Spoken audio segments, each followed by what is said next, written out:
Good morning बच्चों। Newton's का first law और सेकंड लॉ आप लोगों ने देखा है और उसको याद भी कर लिया होगा।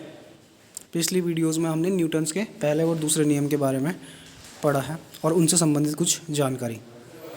अभी सेकंड लॉ पे बेस्ड एक न्यूमेरिकल को देखते हैं।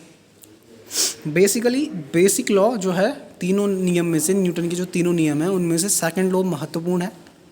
यही सबसे इम्पोर्टेंट रोल इसका रहता है क्योंकि ये बल के बारे में बात करता है और फिज़िक्स में बल की इम्पोर्टेंस आप लोगों को पता होनी चाहिए।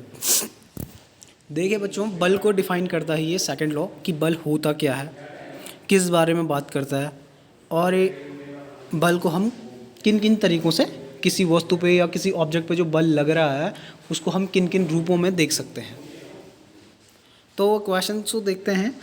6 kg भार वाली गेंद पर कितना बल लगाना होगा कि वह 4 मीटर पर सेकंड का त्वरण ले सके। अभी देखिए हमारे पास दे क्या रखा है।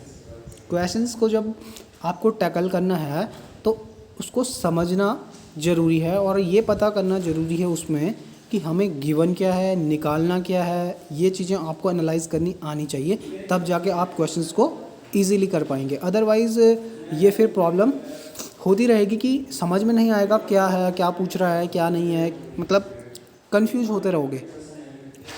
तो 6 kg भार वाली गेंद, तो भार दे रखा है। भार क्या होता है? द्रव्यमान।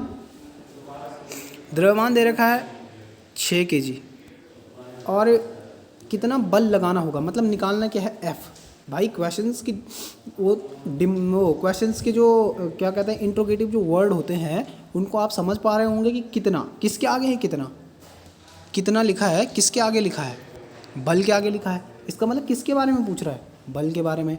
तो हमें बल निकालना है।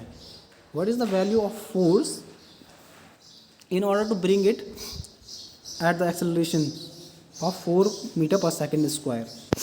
4 मीटर पर सेकेंड स्क्वायर का त्वरण एक्वायर कर सके वो, इसके लिए कितना बल उस पर लगाना होगा। कोई बॉल है हमारे पास जिसका वेट 6 kg है और उसका ये हो गया m और a हमें दे रखा। a क्या होता है? a for acceleration, m for mass, a for acceleration, acceleration मतलब त्वरण 4 मीटर पर सेकंड स्क्वायर। तो यूनिट भी ध्यान में रखनी है, 4 मीटर पर सेकंड स्क्वायर की त्वरण की यूनिट क्या होती है, भार की क्या होती है, बल की क्या होती है। तो इस तरीके से याद रखनी चाहिए। तो अगर मेरे पास न्यूटन का सेकंड नियम देखूँ मैं, F इज इक्वल्स टू क्या होता है? m into a, force is equals to mass into acceleration, ये a है। आप वैल्यूज़ को पुट कीजिए, F is equals to m into a, तो m कितना है? 6। लेकिन ये ध्यान में रखना है m इंटू ए कितना है? 4। अब ये तो सिंपल है, 6 इंटू 4। भाई इंटू तो कोई भी कर लेगा, ये तो छोटे बच्चों का क्वेश्चन हो गया। लेकिन इसमें ध्यान रखने वाली बात क्या है कि आपको यूनिट भी देखनी है। जो यूनिट है 6 की यूनिट क्या है? kg है कि नहीं है? 4 क्या है? त्वरण है। यूनिट के साथ आपको चलना है, मीटर पर सेकंड स्क्वायर। अदरवाइज ये क्वेश्चन का जो है वैल्यू ही खत्म हो जाएगी। मीटर पर सेकंड स्क्वायर आपको पता होना चाहिए। 4 क्या है? त्वरण है। अब इसको सॉल्व करेंगे, 6 इंटू 4 24 यूनिट क्या आएगी? वैसे तो ये फोर्स है, तो फोर्स की यूनिट होती है न्यूटन, 24 न्यूटन। या तो फिर आप जान सकते हैं कि आपने ये 24 कहाँ से आया आपके पास? 6 और 4 की गुणा करके आया। अब अगर यूनिट अगर इसकी लिखनी है तो आप लिख सकते हो kg मीटर पर सेकंड स्क्वायर।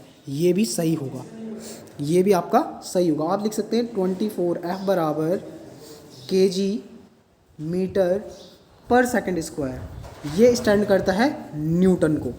इतनी सी बात आपने समझनी है। ये तो न्यूटन लिखो या तो ये लिखो, इतना ध्यान में रखना है। बिना यूनिट के ये कंप्लीट नहीं है, बिना यूनिट के ये गलत हो जाएगा।